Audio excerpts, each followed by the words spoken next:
नमस्कार.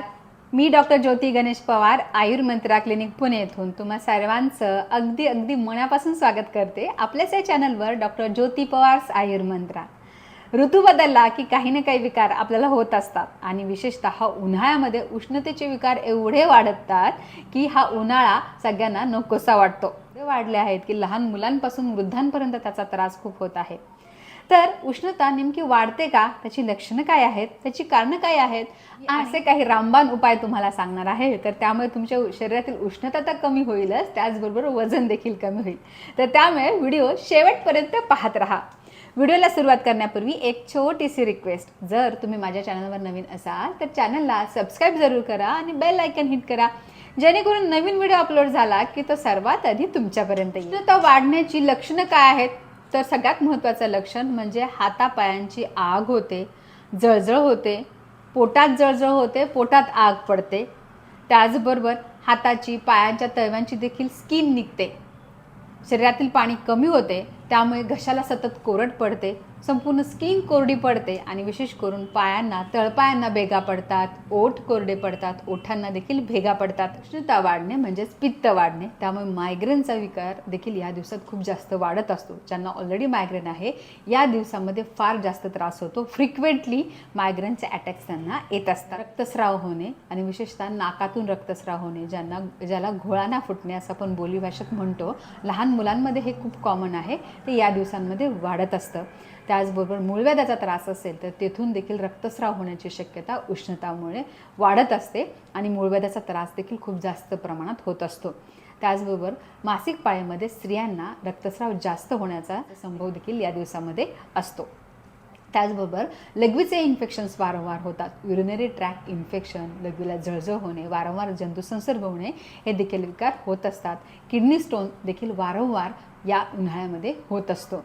त्याचबरोबर त्याला खाज येणे, पुरळ येणे, शीतपित्त आपण ज्याला म्हणतो ते देखील वाढत असतं. शरीरावर पिंपल्स येणे हे देखील उष्णता आणि पित्त वाढल्यामुळे होत असतं.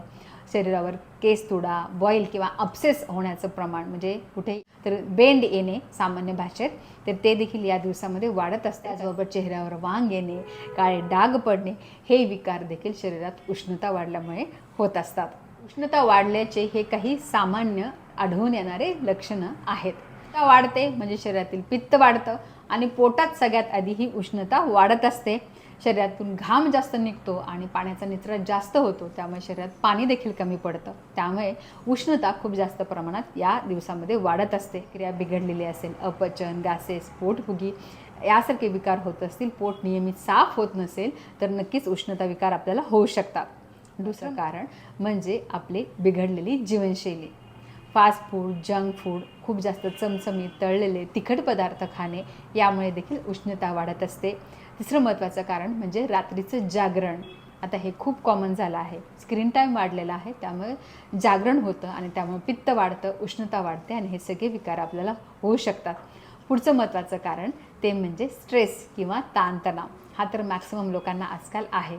ताण वाढणे म्हणजेच त्यामुळे पित्त वाढतं आणि त्यामुळे हे सगळे विकार आपल्याला होऊ शकतात. कारण आहेत ज्यामुळे उष्णता वाढत असते. आता यावर खात्रीशीर घरगुती उपाय काय करता येतील, तर सगळ्यात पहिलं म्हणजे पोट नियमितपणे साफ व्हायला हवं, ज्यामुळे आपल्या पोटातील उष्णता कमी होईल आणि त्यामुळे संपूर्ण शरीरभर उष्णता वाढल्याची लक्षणं दिसणार नाहीत. तर यासाठी सगळ्यात बेस्ट औषध म्हणजे एरंड तेल. याचे अनेक व्हिडिओ मी आपल्या चॅनलवर पोस्ट केलेलेच आहेत. तर एरंड तेल घेण्याचा बेस्ट काळ म्हणजे एकतर शरद ऋतू, आत्ताचा हा वसंत ऋतू. यामध्ये देखील आपण लघुविरेचन एरंड तेलाच्या साहाय्याने घरच्या घरी करू शकतो. त्यामुळे पोटातील उष्णता कमी होते, उष्णतेचे विकार कमी होतात आणि वजन कमी व्हायला देखील हे एरंड तेल चांगलं काम करतं. तर हे कसं घ्यायचं थोडक्यात सांगते. सुट्टीचा दिवस निवडायचा, आदल्या दिवशी हलका आहार घ्यायचा, दुसऱ्या दिवशी सकाळी लवकर उठायचं 4-5 वाजता, 6 वाजता साधारण 20 ते 30 ml एरंड तेल हा त्याचा पूर्ण डोस आहे. जर तुमचं पोट सहजासहजी साफ होत नसेल तर पूर्ण डोस घ्या आणि जर कुठल्याही औषधाने लवकर पोट साफ होत असेल, त्याला मृदुकोष्ठ म्हणतो, तर त्यांनी याचं प्रमाण 15 ते 20 ml एवढंच ठेवा. तर सकाळी उठल्यानंतर तुम्ही 1 कप कोमट पाण्यामध्ये 20 ते 30 ml एरंड तेल टाका, किंवा बऱ्याचदा ते गिळलं जात नाही, त्यामुळे सुंठ पावडर पाण्यात उकळत ठेवा आणि मग एरंड तेल टाका, म्हणजे त्याचा टेस्ट खराब लागत नाही. किंवा तुम्ही कोरा चहा, कोरी कॉफी यामध्ये देखील एरंड तेल टाकून घेऊ शकता. 2 तासामध्ये साधारण 5-6 तुम्हाला होतात आणि संपूर्ण पित्त बाहेर पडतं, उष्णता बाहेर पडते, शरीर खूप हलकं वाटतं. त्या दिवशी तुम्हाला रेस्ट करायची आहे. खाण्यामध्ये मुगाचं सूप, मुगाच्या डाळीची खिचडी असा हलका आहार घ्यायचा आहे आणि आराम करायचा आहे. त्यानंतर देखील त्या आठवड्यामध्ये खूप जास्त जड अन्नपदार्थ आपल्याला खायचं नाही. हे नियम जर तुम्ही पाळले तर खूप चांगला रिझल्ट तुम्हाला मिळेल. आता एकाच दिवशी तुम्हाला हे सगळं शक्य नाही किंवा घेण्याचं भीती वाटते, तर तुम्ही आदल्या दिवशी म्हणजे शनिवारी देखील 10 ते 15 ml एरंड तेल कोमट पाण्यामध्ये रात्री झोपताना घेऊ शकता. म्हणजे सकाळी उठल्यानंतर 1-2 जुलाब होऊन पोट साफ होईल. हे सगळ्यात सेफ आहे आणि हे तुम्ही दर आठवड्याला देखील घेऊ शकता या पूर्ण वसंत ऋतूमध्ये. तर अशा रीतीने एरंड तेलाच्या सहाय्याने तुम्ही उष्णतेचे सगळे विकार दूर करू शकता आणि विरेचन झाल्यामुळे तुमचं वजन कमी व्हायला देखील ते मदत करतं. याच एरंड तेल हे इतकं उपयोगी आहे उष्णता कमी करण्यासाठी की तुम्ही तळ पायांना देखील एरंड तेल लावलं तरी देखील तिथली आग आणि जळजळ कमी होते. नाभी पुरण म्हणजे नाभीमध्ये जरी एरंड तेल सोडलं तरी देखील उष्णता कमी होते. नाभीच्या भोवती मसाज देखील करू शकता. तर असे अनेक फायदे एरंड तेलाचे आहेत. काळे मनुके हे देखील बेस्ट आहेत. रात्री ज्यांना डायबिटीस नाही आहे किंवा ज्यांचं वजन खूप जास्त नाही आहे त्यांनीच काळे मनुके घ्या, कारण ते गोड असतात. बुडभर काळे मनुके तुम्हाला भिजत घालायचे तर रात्री झोपताना सकाळी उठल्यानंतर ते चावून चावून खायचं आणि त्याचं पाणी प्यायचं. त्यामुळे देखील उष्णता कमी होते, पोट छान साफ होतं आणि पित्त देखील कमी होतं. हा उपाय देखील तुम्ही दररोज करू शकता. त्याचबरोबर इसबगोल हे देखील औषध बाजारात मिळतं. ते देखील पोट साफ होण्यासाठी आणि उष्णता कमी होण्यासाठी चांगलं आहे. त्यावर डिटेल माहिती हवी असेल तर कमेंट करा, मी नेक्स्ट व्हिडिओ घेऊन येईल. आता ती खडीसाखर ज्याला रॉक शुगर आपण म्हणतो ती बाजारात मिळते.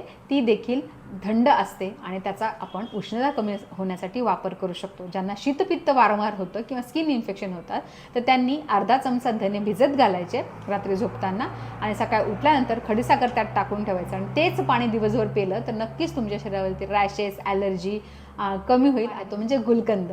लहान मुलांना तर गुलकंद खूप प्रिय असतो. तर सकाळी उठल्यानंतर उपाशीपोटी 1 चमचा गुलकंद जर तुम्ही दिला तर मायग्रेनचा त्रास देखील कमी होतो आणि उष्णतेचे सगळे विकार त्यामुळे कमी मताचं आहे ते म्हणजे सब्जा बी. येस, सब्जा बी हे बेस्ट आहेत उष्णता कमी करण्यासाठी, कारण त्या शीत आहेत, थंड आहेत. त्यामुळे 1 चमचाभर भिजवलेले सरबत आणि सब्जा बी तुम्ही घेऊ शकता किंवा ताकात टाकून घेऊ शकता, पाण्यात टाकून घेऊ शकता किंवा सलाडमध्ये टाकून घेऊ शकता. एक फायदा एक्स्ट्रा बेनिफिट सब्जा बीचा म्हणजे त्या फायबर्स खूप जास्त प्रमाणात असतात, पोट भरल्याचं फिलिंग येतं. त्यामुळे सब्जा बी जर तुम्ही घेतले तर नक्कीच वेट लॉस होईल. आता कारणांमध्ये एक गोष्ट सांगायची विसरले की चहा आणि कॉफीचं अतिप्रमाण केल्यामुळे देखील उष्णता वाढत असते. आणि उपाशीपोटी जर चहा तुम्ही घेत असाल तर वेळीच सावरा, कारण त्यामुळे भयानक उष्णता वाढत असते. कोहळ्याचा ज्यूस, कोहळ्याचा रस हा देखील उष्णता कमी करण्यासाठी अमेझिंग त्याचे रिझल्ट्स आहेत.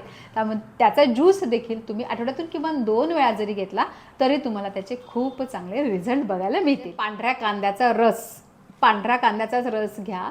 तो तुम्ही डोक्याला, तळ हातांना, तळ पायांना लावला तर इमिजिएटली तिथली जळजळ आणि आग कमी होण्यासाठी मदत होते. त्यामुळे ते देखील तुम्ही वापरू शकता. किंवा दुर्वा स्वरस, ज्या दुर्वा आपण गणपतीला वाहतो त्याचं मिक्सरमध्ये फिरून छान त्याचं पाणी पिलात तरी उष्णता कमी होते पोटात गेल्यामुळे आणि त्याचा लेप देखील तुम्ही हातापायांना लावू शकता. त्याचबरोबर पादाभ्यंग हे देखील या दिवसामध्ये जरूर करा, कारण पायातूनच उष्णता संपूर्ण शरीरामध्ये जात असते. त्यामुळे तळपायांची या दिवसामध्ये विशेषतः काळजी घेणं गरजेचं आहे. आणि त्याचबरोबर भेगा देखील पडत असतात, त्यामुळे देखील तळपायांना जर दररोज तेलाने मालिश केली किंवा तुपाने मालिश केली घरी बनवलेल्या, त्यामुळे देखील उष्णता कमी होते. कंटिन्यू उन्हाळाभर तुम्ही पादाभंग करा. पादाभंगाची इतर देखील अनेक फायदे आहेत. पाय तुम्हाला घरच्या घरी करता येतील आणि नक्कीच यामुळे तुमचा यावर्षीचा उन्हाळा सुखकर जाईल. तर हा भाग तुम्हाला कसा वाटला मला नक्की कळवा. आवडला असेल तर लाईक करा, जास्तीत जास्त लोकांपर्यंत हा व्हिडिओ शेअर करा आणि आमच्या चॅनलला सबस्क्राईब करा. भेटूयात लवकरच अशाच माहितीपूर्ण व्हिडिओसह. तोपर्यंत सर्वांनी काळजी घ्या आणि आनंदी राहा. धन्यवाद.